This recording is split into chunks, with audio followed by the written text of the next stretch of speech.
Good morning दोस्तों, a very warm welcome to एक नई जिंदगी। गुड मॉर्निंग फ्रेंड्स, एक नई जिंदगी में आपका स्वागत है और हम आशा करते हैं कि आज का दिन आपके लिए आनंद से भरा हो। जी दोस्तों, जैसा कि आप देख रहे हैं, आज हम आपके लिए लेकर आए हैं एक बहुत ही खास एपिसोड, हमारा रीजनल फोकस एपिसोड। और आज हमारा रीजन जिस पे हम ध्यान दे रहे हैं वो है गुजरात। गुजरात से ही हम आपके लिए सच्ची कहानी, गीत लेकर आए हैं और आशा करते हैं कि आज के प्रोग्राम से आप और हम बहुत आशीष पाएंगे। जी हाँ दोस्तों, और साथ ही साथ हम उसी थीम पर बने हुए हैं, परवरिश के बारे में, उस विरासत के बारे में जो एक माँ बाप होने के नाते मैं और आप अपनी औलादों को देते हैं। और आज ये सब कुछ सीख कर और जानकर बड़ा मजा आएगा। गुजरात से ही हम बहुत सी और बातों को आपके बीच में लेकर आएंगे। सो बहुत इंटरेस्टिंग होने वाला है आज का टॉपिक। और मैंने सुना है गुजरात के बारे में बड़ी खास बातें हैं, बड़ा चर्चा है और दुनिया भर में कुछ ऐसी चीजें हैं जो गुजरात में पाई जाती हैं। वो सबसे बड़ा salt desert, largest in the world, वो गुजरात में पाया जाता है। और भी बहुत कुछ पाया जाता है, कुछ जी, बताएं जी। हमें आप। आप वर्ल्ड्स लार्जेस्ट सॉल्ट डेज़र्ट की बात कर रहे हैं, तो world's largest ship scrap yard भी गुजरात में ही पाया जाता है। एंड हम तो जानते हैं कि Gujarat is a very colourful state जी और वहाँ के जो हैंडीक्राफ्ट्स हैं, वहाँ का जो आर्ट है, वो वर्ल्ड फेमस है। और साथ ही जो हमारे गुजराती भाई-बहन हैं, जो आज हमारे साथ एक नई ज़िंदगी प्रोग्राम में जुड़े हुए हैं, हम we are so happy and so proud to have you with us on एक नई ज़िंदगी। और आशा करते हैं दोस्तों कि इस प्रोग्राम से भी हम सब परमेश्वर के और नज़दीक आएँगे और जानेंगे कि कैसे हम अच्छे माता-पिता बन सकते हैं, कैसे अपने बच्चों के लिए हम प्रार्थना कर सकते हैं। तो आइए दोस्तों, आज के दिन की शुरुआत हम करते हैं एक बहुत ही खूबसूरत गुजराती गरबे के साथ। और ये आपके लिए खास लेकर आई है सीएनआई चर्च राजकोट की जो कॉयर है। और आप तक ये लेकर आए हैं हमारे एक नई ज़िंदगी प्रोड्यूसर विवेक अगस्टिन। मारू हयू हरियाणु छलकाय लोक सौ नाचो उमंगमा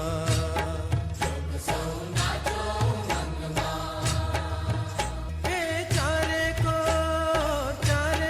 रीसु मलकाय लोक सौ नाचो उमंगमा लोक सौ नाचो उमंगमा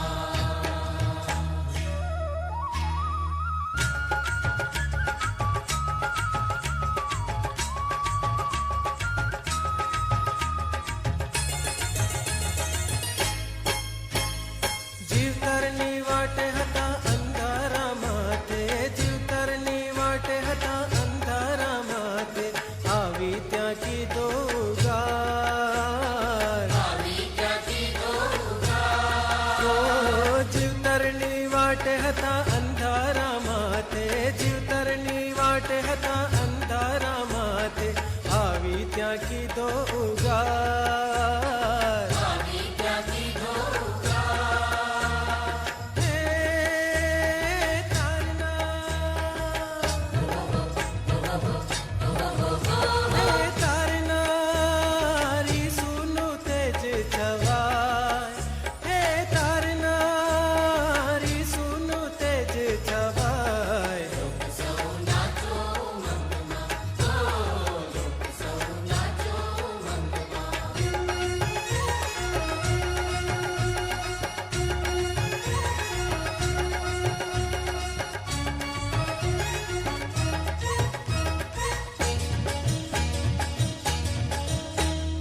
જીવતરની વાટે કોઈ હવે સાથે જીવતરની વાટે કોઈ હવે સાથે મનમાં છે એનો અણસાર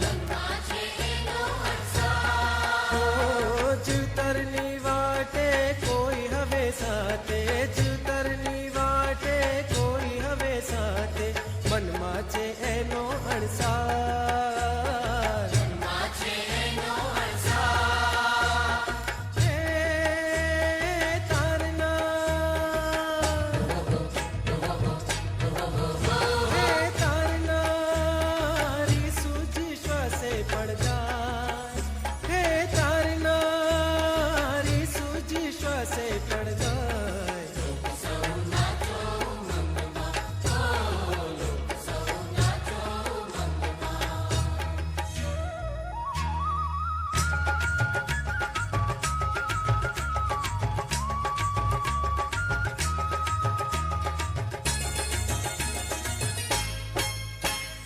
જીવતરની વાટે ના ચાલુ રગ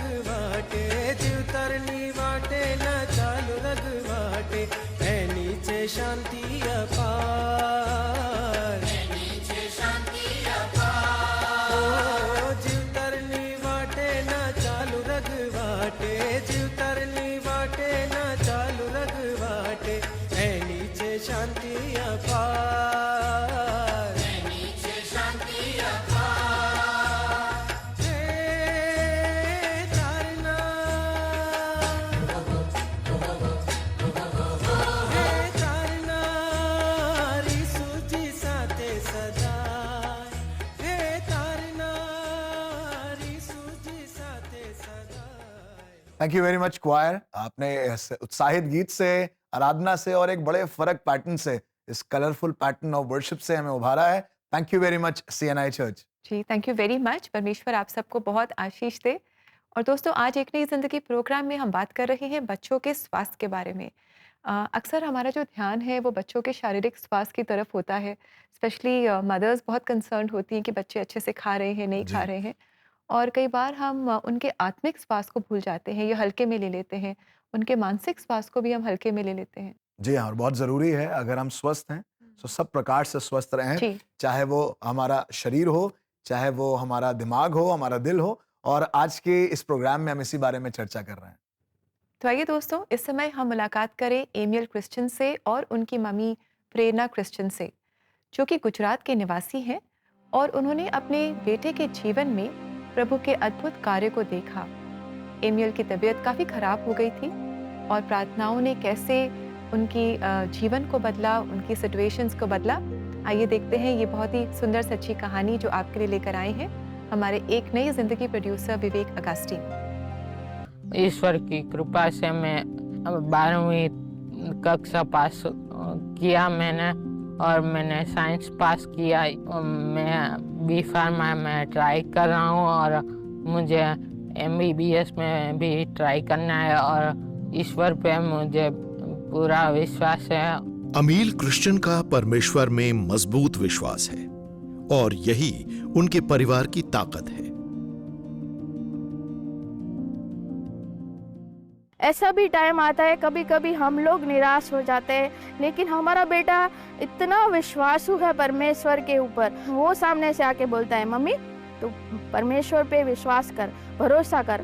तब 10 साल की उम्र थी उसकी, और जब अप्रैल महीने में वेकेशन आया उस टाइम वो बाहर खेलने गया, और बाहर खेलते हुए उसको सिर में दर्द हुआ और जोरों से उसने वॉमिट कर दिया। और वॉमिट करने के बाद वो थोड़ा अनईजी फील करने लगा, तो उसके पापा ने बोला कि जाके तू थोड़ी देर सो जाए।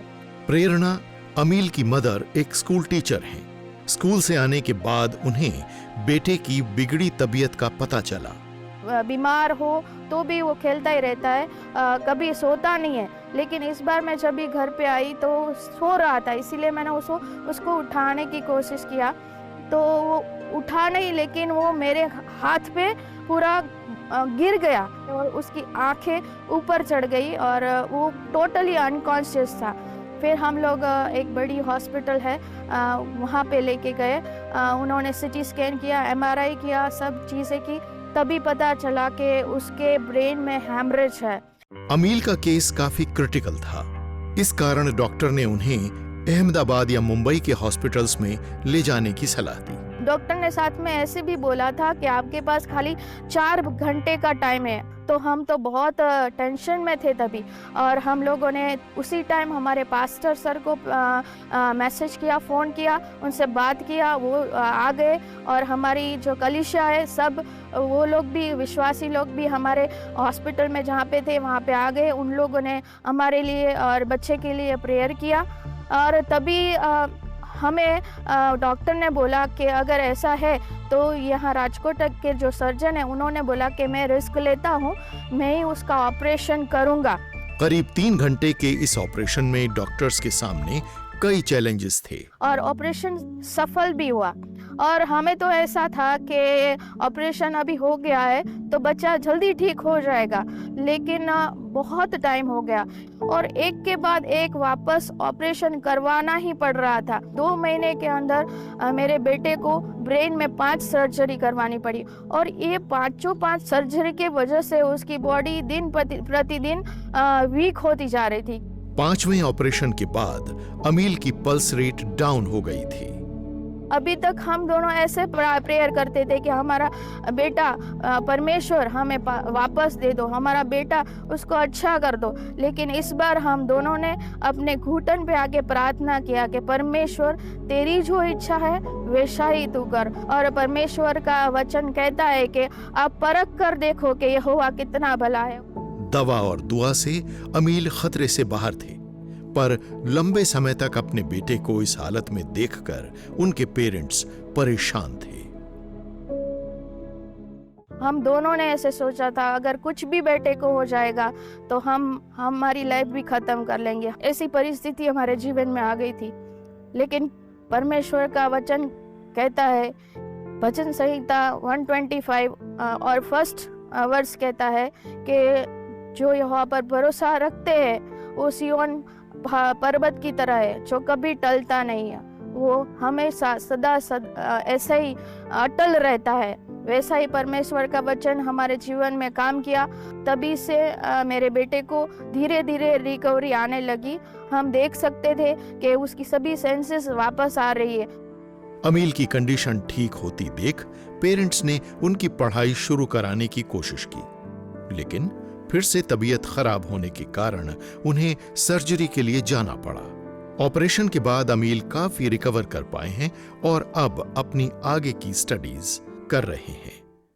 बच्चे परमेश्वर की आशीष होते हैं और हमें पूरा विश्वास है कि एक दिन वो अपने आप इंडिपेंडेंटली चलेगा और परमेश्वर की महिमा करेगा। परमेश्वर ने उस परिस्थिति में भी हमारी बच्चे की साथ कभी नहीं छोड़ा। उतना ही नहीं, हमारे परिवार को भी ये परिस्थिति में से बाहर निकाला। इसीलिए मैं परमेश्वर का धन्यवाद करती हूँ। थैंक यू वेरी मच प्रेरणा जी। आप एक नई जिंदगी प्रोग्राम में हमारे साथ जुड़े और आपने आपके जीवन से हमें बताया कि किस तरह आप भी एक बहुत ही डिफ़िकल्ट और हार्ड टाइम से अपने जीवन में गुजरे। जब बच्चों की तबीयत ठीक नहीं होती तो माँ बाप पर बहुत मुश्किल समय आ जाता है। And it's emotionally and in every way spiritually also बहुत मुश्किल समय होता है। जी हाँ, और कामकाज में मन नहीं लगता, घर में परिवार के कामों में जिम्मेदारियों को निभाने में। और बड़ी खूबसूरती के साथ आपने हमें इसका सलूशन भी बताया कि किस तरीके से प्रार्थना चीज़ों को और बेहतर कर सकती है।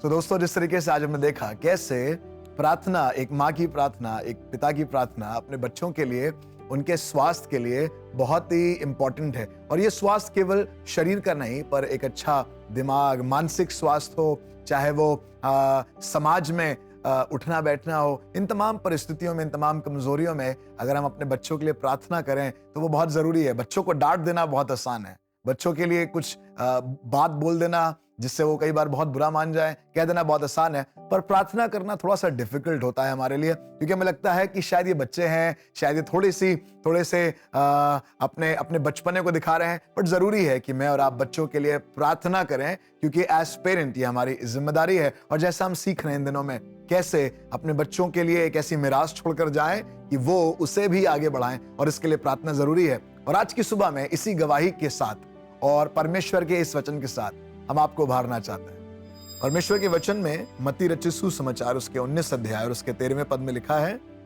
तब लोग बालकों को उसके पास लाए कि वो उन पर हाथ रखे और प्रार्थना करे, पर चेलों ने उन्हें डांटा। जी हाँ दोस्तों, कई बार अपने परिवारों में, अपने समाज में, अपने आसपास हम ऐसे बच्चों को देखते हैं जो थोड़ी सी भागदौड़ कर रहे हैं, खेल कूद कर रहे हैं, और कई बार हमें वो पसंद नहीं आता। कई बार हमें लगता है कि ये सब कुछ जानबूझ के कर रहा है, ये बच्चा, ये जानबूझ के हमें परेशान किया जा रहा है। पर मैं आज आपसे कहना चाहता हूं, अपने बच्चों के लिए प्रार्थना जरूर करें। हर चीज जो बाहर दिखाई दे रही है, जरूरी नहीं है कि वो बचपने की वजह से हो। शायद शरीर में वो बच्चा कमजोर है, शायद मानसिक रूप से कमजोर है, या शायद आज उसके साथ कुछ हुआ है, आज किसी ने उसको बोला है, किसी ने उसको डांट दिया है। और यहीं पर परमेश्वर के वचन में आज हम सीख रहे हैं कैसे माँ बाप तो चाहते हैं कि यीशु मसीह हाथ रखे और प्रार्थना करे, पर चेले जो कई बार ओवर स्ट्रिक्ट हैं, ओवर कॉशियस हैं यीशु मसीह को लेकर, उन्होंने बच्चों को डांटा। डांटना आसान है, पर मैं बताऊं, यीशु मसीह ने डांट का सहारा नहीं लिया। यीशु मसीह ने किसी और एजुकेशन या किसी और सिखावे की बात नहीं करी, पर यीशु मसीह ने बच्चों के लिए कहा कि इन्हें मेरे पास आने दो, क्योंकि स्वर्ग का राज ऐसो ही का है। उसने प्रार्थना करी, और केवल यहां पर नहीं, और अगर आप परमेश्वर के वचन में उस दिन भी पढ़ेंगे जब यीशु मसीह परमेश्वर के भवन में, उसके घर में दाखिल हुआ और बहुत सी खरीद फरोख्त चल रही थी, वहां पर भी यीशु मसीह ने चंगाई की बातें करी, हाथ रखकर प्रार्थना करी, और बच्चों ने होसन्ना के नारे लगाए। जी हाँ मेरे प्रियो, बच्चों के लिए प्रार्थना करना बहुत जरूरी है। उनके स्वास्थ्य की कमजोरी में, उनके मानसिक कमजोरियों में, उनके तनाव में, चिंताओं में डांट देना आसान है, ये कह देना कि ये शायद जानबूझ के कर रहा है। पर आइए थोड़ी देर समझकर ध्यान से अपने बच्चों के लिए प्रार्थना करें, क्योंकि प्रार्थना के प्रभाव से सब कुछ संभव है। और मेरी प्रार्थना है हम और आप जब अपने बच्चों की परवरिश कर रहे हैं, बड़े प्रेम के साथ और बड़ी प्रार्थनाओं के साथ उन्हें परमेश्वर में मजबूत करें। Thank you very much pastor Joy. एक बहुत ही सुंदर वचन से आपने हमें इंकरेज किया है। प्रभु यीशु मसीह कहते हैं कि बच्चों को मेरे पास आने दो। दोस्तों, यही तो हम भी चाहते हैं। एज पेरेंट्स हम चाहते हैं कि हमारे बच्चे प्रभु यीशु मसीह को अपने जीवन में जाने, और यही तो विरासत हम अपने बच्चों के लिए छोड़ना चाहते हैं। तो आइए दोस्तों, हम मिलकर अपने बच्चों के स्वास्थ्य के लिए प्रार्थना करें। उनके आत्मिक स्वास्थ्य के लिए, शारीरिक स्वास्थ्य के लिए, मानसिक स्वास्थ्य के लिए हम प्रार्थना करें। और प्रार्थना सहायता में के लिए आप हमें CBN प्रेयर लाइन नंबर 99 10 40 10 10 पर कॉल कर सकते हैं। आप और हम मिलकर प्रार्थना करेंगे। जी हाँ दोस्तों, माता पिता की सबसे बड़ी जिम्मेदारी ये है कि वो अपने बच्चों के लिए प्रार्थना करें। दोस्तों, अब वक्त है एक ब्रेक का, और ब्रेक के बाद हम चलेंगे राजकोट और वहां से एक चर्च की सैर करेंगे और जानेंगे क्या खास है। So stay with us, we'll be right back.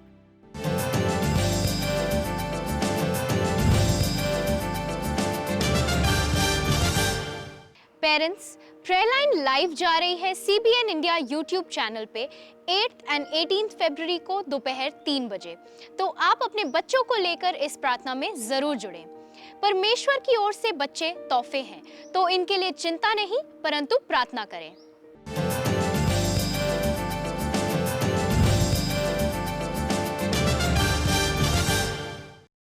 Welcome back दोस्तों। आज एक नई जिंदगी प्रोग्राम में हम आपके लिए लेकर आए हैं हमारा रीजनल फोकस एपिसोड, और आज हम गुजरात स्टेट पर ध्यान दे रहे हैं। साथ ही दोस्तों, पेरेंटिंग थीम में आज हम बात कर रहे हैं बच्चों के स्वास्थ्य के बारे में।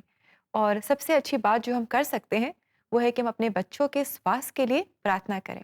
जी हाँ दोस्तों, डांटना, मारना, पिटाई करना, पनिश करना कई बार बहुत ही आसान तरीके हो जाते हैं, पर थोड़ा सा समय लेकर उनके ऊपर हाथ रख के थोड़ा सा आंसू बहाकर उनके लिए प्रार्थना करें, क्योंकि परमेश्वर हमारी प्रार्थनाओं और खास तौर से माँ और बाप की प्रार्थनाओं को सुनता है। और आइए दोस्तों, इस समय हम आपको ले चले राजकोट, जहां हम CNI चर्च के इतिहास के बारे में और जानेंगे। इस चर्च की सैर करेंगे। आज सुबह हमने CNI चर्च क्वायर द्वारा एक बहुत ही सुंदर गरबा देखा, और इनके क्वायर के गीतों को तो हम इस महीने एंजॉय कर रहे हैं, इनसे आशीष पा रहे हैं। आइए इस समय हम CNI चर्च के इतिहास के बारे में भी जानें। आप जो यहाँ देखते हैं वो church of north India Rajkot है। उसको बनाने के लिए मिशनरी लोग ने बहुत जहमत उठाई है, और आयरलैंड से जो 2 मिशनरी आए थे, अलेक्जेंडर केर और जेम्स ग्लासगो, उसकी मेहनत की वजह से ये हमारा हेनरी मार्टिन मेमोरियल चर्च का स्थापन हुआ है। उनमें से एक मिशनरी रेवरेंड अलेक्जेंडर केर का यहाँ देहांत हो गया, लेकिन उनके साथ जो रेवरेंड जेम्स ग्लासगो आए थे, उसने यहाँ चर्च शुरू करने की कोशिश की, और 1840-41 में उसने जो यहाँ काम किया, वो काम 1890 में ये चर्च का स्थापन किया। आइए हम अभी ऐतिहासिक चर्च की ओर चलते हैं और मैं आपको चर्च दिखाता हूँ। ये बिल्डिंग 135 इयर्स पुराना है। पहले उसके ऊपर टाइल्स थी। जो डिजाइन है वो एज इट इज आज है।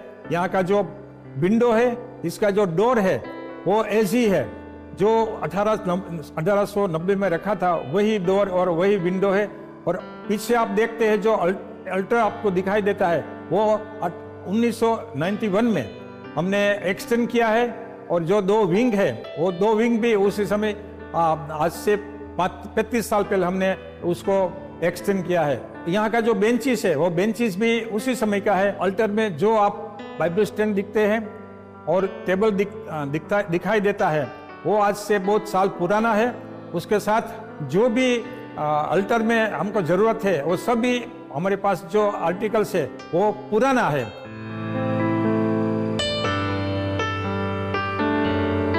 गिरजाघर में रिनोवेशन किया है, फिर भी उसका जो लुक है वो एज इट इज रखा है। जो पुराना 1890 में जो लुक था, वही लुक हमने रखा है। आप कभी भी राजकोट में आए तो इस गिरजाघर की आप अवश्य मुलाकात ले, यहाँ दुआ करें। प्रभु आप सबकी दुआ सुनेगा, ऐसा हम आपको इनवाइट करते हैं। Thank you very much brother. आपने किस तरीके से हमें अपने चर्च के बारे में बताया, एंड महेश जी बहुत अच्छा लगा किस तरीके से आप बता पाए और समझा पाए और अपने उस कलीसिया की खूबसूरती को आपने हमसे साझा किया। बहुत बहुत शुक्रिया आपका। जी, तो दोस्तों अगर आप भी कभी राजकोट जाएँ तो ज़रूर सीएनआई चर्च जाएँ और वहाँ जो हमारे भाई-बहन हैं इनके साथ मिलकर आप परमेश्वर की स्तुति आराधना करें, फेलोशिप करें and I am sure it will be a very beautiful blessed experience. दोस्तों अगर आपके भी चर्च कॉयर्स एक नई ज़िंदगी प्रोग्राम पर आकर हमें अपने गीतों के द्वारा आशीषित करना चाहती हैं तो ज़रूर आप ऐसा करें और अपनी कॉयर्स को हमारे साथ रजिस्टर करने के लिए आप सीबीएन इंडिया की वेबसाइट पर जाएँ। हमारा एड्रेस है cbnindia.org/register-your-choir। तो दोस्तों अब वक्त है एक ब्रेक का और ब्रेक के बाद हम मिलकर करेंगे प्रार्थना। जिस विषय पर आज हम बने हैं, आइए अपने बच्चों के लिए उनकी कमजोरी में, उनकी दुर्बलताओं में और उनके खराब स्वास्थ्य में उनके लिए प्रार्थना करिए हमारे साथ जुड़कर इस ब्रेक के बाद।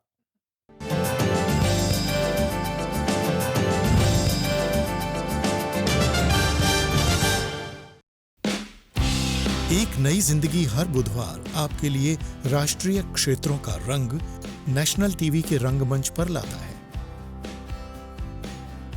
देखिए सच्ची कहानियां, सुनिए चर्च कॉयर्स और सैर करिए ऐतिहासिक गिरजों की। हर बुधवार चलिए एक नए क्षेत्र में। देश विदेश से एक नई जिंदगी रीजनल फोकस देखने के लिए गिव टू सीबीएन।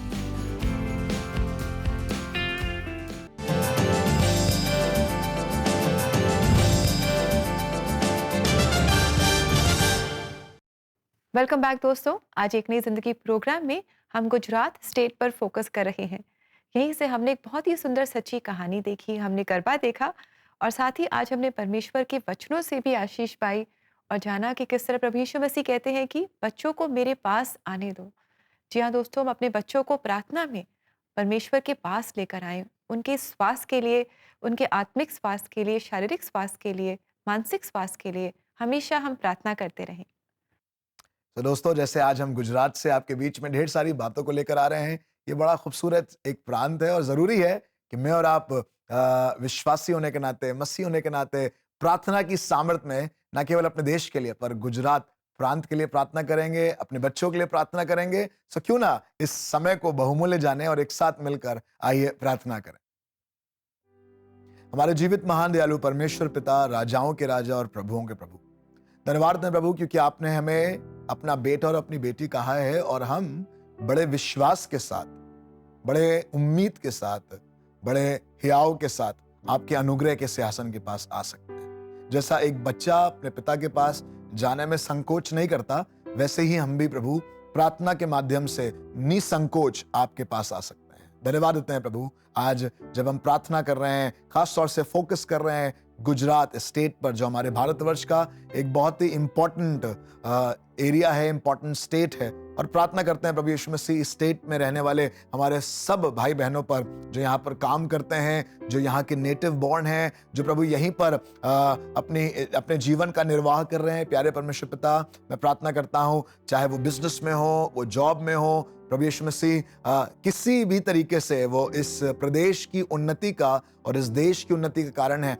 मैं आपकी आशीष को उनके ऊपर ठहराता हूं और प्रार्थना करना चाहता हूं यहाँ के सब व्यवसाय पर, यहाँ के सब कामकाज पर। मेरी प्रार्थना है प्रभु आपका आशीर्वाद, आपका कल्याण बना रहे और ऐसे ही गुजरात न केवल हमारे देश में पर विदेशों में भी प्रभु हमारे परमेश्वर की महिमा का कारण ठहरे। प्यारे परमेश्वर पिता, मैं प्रार्थना करना चाहता हूं आज खास तौर से उन बच्चों के लिए जिनके माँ बाप उनके स्वास्थ्य को लेकर बहुत चिंतित हैं। प्यारे परमेश्वर पिता, बार बार बीमार होना, कमजोर होना, वो क्रोनिक बीमारियां, वो बीमारियां जो बहुत बचपन से ही उनके साथ हैं, जिसके साथ माँ बाप उनकी परवरिश कर रहे हैं, जो माँ बाप की उस चिंता को और बढ़ा देते हैं। प्यारे परमेश्वर पिता, आपने अपने वचन में कहा है कि बच्चों को मेरे पास आने दो। आज बच्चों को आपके पास ला रहे हैं प्रभु, क्योंकि हमें मालूम है हमारी ढेर सारी मेडिकेशन, हमारा ढेर सारा अच्छा खान पान खिलाना, अच्छा हवा पानी उनको स्वस्थ नहीं कर सकता, पर यीशु मसीह के नाम में प्रभु सामर्थ है, स्वास्थ्य है, और आज उसी स्वास्थ्य को हम अपने बच्चों पर बोलते हैं, उन तमाम बच्चों पर बोलते हैं जो आज किसी भी तरीके से शारीरिक दुर्बलता में हैं। प्रभु आपके वचन में पौलुस प्रेरित कहते हैं कि मेरी निर्बलता में मसीह की सामर्थ्य सिद्ध होती है। प्रभु मालूम है जब आज बच्चे कमजोर हैं, बीमार हैं, किसी स्वास्थ्य किसी मेडिकल कंडीशन में है, प्यारे परमेश्वर पिता अपना हाथ बढ़ाकर छुए और प्रभु उनकी निर्बलता में आपकी सामर्थ्य सिद्ध होने वाली हो सके। माता पिता उनके लिए प्रार्थना कर सके और आज हम सब मिलकर प्रभु आज इस कार्यक्रम के माध्यम से अपने अपने बच्चों के लिए प्रार्थना करते हैं, उनके स्वास्थ्य के लिए, ना केवल शारीरिक पर प्रभु मानसिक स्वास्थ्य के लिए, प्रभु उनके आत्मिक स्वास्थ्य के लिए। हर एक चिंता, हर एक फिक्र, हर एक बेचैनी जो इस कम उम्र में उनको सता रही है, चाहे वो पढ़ाई की हो, वो करियर की हो, वो अपने भविष्य की हो, वो समाज की हो, प्रभु यीशु मसीह आप अपनी शांति को, अपने प्रेम को और अपने विश्राम को उनके जीवन पर स्थापित करें। प्यारे परमेश्वर पिता अपना अनुग्रह करें। धन्यवाद देते हैं प्रभु क्योंकि आपने ऐसा कर दिया है। विश्वास के साथ, बड़ी नम्रता और दीनता के साथ आपका धन्यवाद देते हैं और अपने बच्चों के स्वास्थ्य के लिए आप ही के हवाले उन बच्चों को करते हैं। प्रभु यीशु मसीह नासरी के नाम से मांगते हैं, आमीन आमीन। जी हाँ प्रियो, ये बहुत जरूरी है। एक दिन नहीं, किसी एक महीने नहीं, किसी एक टॉपिक पर नहीं, पर हर दिन हर पल आइए अपने बच्चों के लिए प्रार्थना करते रहें और प्रार्थना के माध्यम से उनको और परमेश्वर में सामर्थ्य बनाएं। जी, और दोस्तों परमेश्वर के वचन में बहुत सारे परमेश्वर के वायदे हैं जिन्हें आप अपने बच्चों के लिए प्रार्थना में बोल सकते हैं। तो आइए इस समय भी हम देखें एक बहुत ही सामर्थी वचन बाइबल में से। क्योंकि मैं प्यासी भूमि पर जल और सूखी भूमि पर धाराएं बहाऊंगा। मैं तेरे वंश पर अपनी आत्मा और तेरे संतान पर अपनी आशीष उंडेलूंगा। यशाया 44:3। जी हाँ दोस्तों, बहुत जरूरी है कि मेरा परमेश्वर की ओर देखें ताकि परमेश्वर अपने स्वास्थ्य की आशीष को और उसकी वर्षा को हमारे बच्चों पर करे। और ये बहुत जरूरी है हर एक सूखेपन में, हर एक कमजोरी में, हर एक तरीके की खुश्की में, ड्राइनेस में परमेश्वर का आत्मा और परमेश्वर का वो बहता हुआ तेल चंगाई का सबब ठहरे हमारे बच्चों के लिए। जी हाँ दोस्तों, हमारी यही प्रार्थना है कि परमेश्वर अपनी आशीषें हमारे बच्चों पर उंडेलेंगे। दोस्तों, आज का प्रोग्राम आपको कैसा लगा हम ज़रूर सुनना चाहेंगे, जानना चाहेंगे। तो हमारे CBN इंडिया यूट्यूब चैनल पर आज के एपिसोड के कमेंट सेक्शन में आप ज़रूर हमारे साथ शेयर करें, बताएं कि इस प्रोग्राम ने आपको कैसे आशीषित किया। क्या वचन ने, गीत ने या आज की सच्ची कहानी ने आपको छुआ है, हम ज़रूर जानना चाहेंगे। साथ ही दोस्तों, अगर आप भी एक नई ज़िंदगी प्रोग्राम के साथ जुड़ना चाहते हैं और इस प्रोग्राम को घर घर तक पहुंचाना चाहते हैं ताकि आपकी और हमारी तरह और भी बहुत सारे लोग इस प्रोग्राम के द्वारा परमेश्वर को जाने, प्रभु यीशु मसीह को अपने जीवन में जाने और आशीष पाएं, तो क्यों ना आप हमारे साथ सहभागिता में जुड़े। और ऐसा करने के लिए आप हमारी वेबसाइट विजिट कर सकते हैं। हमारा एड्रेस है cbnindia.org/give2cbn। जी हाँ दोस्तों, और जिस तरीके से आज हमने सीखा और जाना कैसे अपने बच्चों की परवरिश में उनके लिए प्रार्थना करना जरूरी है, उनके लिए प्रार्थना करते रहें। आज की कहानी, आज के गीत, आज की आराधना आपको और मुझे और उभारे कि अपने बच्चों की परवरिश हम उसी रीति से कर सकें जैसा प्रभु चाहता है, प्रार्थना के माध्यम से। अब हमारे जाने का वक्त है और हम आपसे मुलाकात करेंगे कल एक बार फिर से और इसी टॉपिक पर कुछ और सीखेंगे, कुछ और जानने के लिए। तब तक के लिए अपना ध्यान रखिए और प्रार्थना करते रहिए। मे the Lord bless you. The Lord bless you, friends.